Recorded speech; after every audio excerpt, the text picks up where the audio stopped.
Hello everyone and welcome back to another video from Crazy Gamer.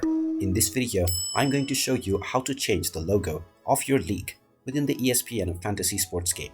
So let's get started right away. First of all, open up the ESPN Fantasy Sports game on your device.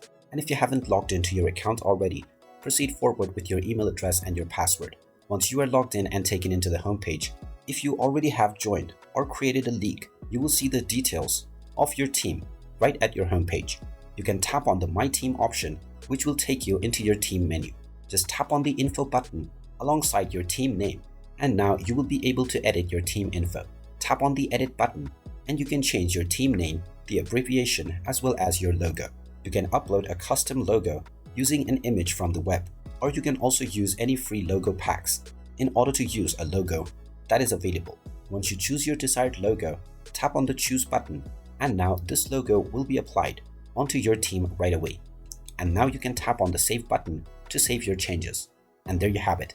That is how easy it is to change your team logo on the ESPN Fantasy Sports game. If you find this video helpful, make sure you hit that like button and subscribe to our channel if you haven't done so already. Also ring that notification bell to never miss another update from us. Thank you for watching, and I will see you again in the next video.